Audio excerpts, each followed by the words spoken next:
Most people can only dream of living in a bona fide palace, but in the eyes of some members of the British royal family, it's a fate best avoided.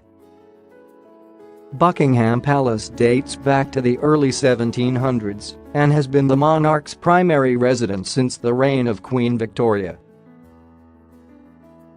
From the outside, the expansive property seems to ooze splendor. Even the photos from inside convey a regal aura, all gilded finishings and multi-tier chandeliers. But that doesn't mean the palace makes a great home or that it's even entirely safe to inhabit. It was only a few years ago that the asbestos began to be removed, a process which may take a further decade or more to complete. In April of 2017, 10,000 feet of unsafe rubber cabling had to be removed for fear of a catastrophic failure, per the Telegraph. Furthermore, bits of masonry are subject to fall of the building's facade, one of which narrowly missed Princess Anne in 2007. Rather than fully fix the roof, staff place buckets of water out to catch any leaks.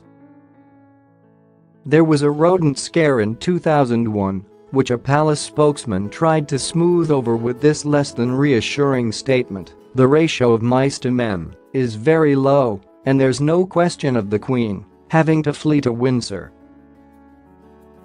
A much-needed sweeping renovation, which is projected to cost £369 million, $480 million, is currently underway, and in 2025, Queen Elizabeth will even have to move out of her apartment at the palace to accommodate the construction. Ever the practical monarch, she's taking this in stride, reportedly telling palace staff, "Let me know where you would like me to go during the renovations."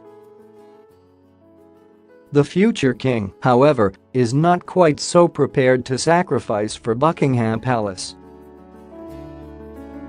Prince Charles has long been a committed environmental advocate, and his concerns lie as much with the property's lack of sustainability as his own comfort. "I know he is no fan of the big house, as he calls the palace," a source told the Sunday Times. "He doesn't see it as a viable future home or a house that's fit for purpose in the modern world. He feels its upkeep, both from a cost and environmental perspective, is not sustainable." The future of Buckingham Palace may look much more like that of a museum than a home. As the Sunday Times reported in the same article, palace staff have begun to discuss the possibility of using the building only for official occasions and potentially the time it's open to the public.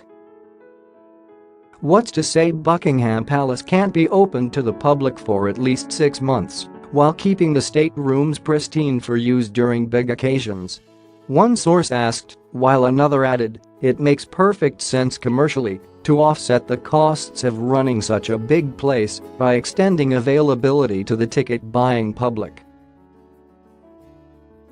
A spokesman for Clarence House, the residence in which Prince Charles would prefer to stay, maintained that Buckingham Palace would continue to be the official London residence of the monarch. What official London residence means is up to some interpretation. A source speaking about Prince William had a slippery phrasing as well: "We have continued to say that Kensington Palace will be the Duke of Cambridge's residence throughout the next reign, whereupon he will move into Buckingham Palace." Continued to say, or continued to mean it. Regardless, it seems fair to say that Buckingham Palace, like many of the mainstays of the British monarchy, may have some changes coming once Prince Charles exceeds the throne.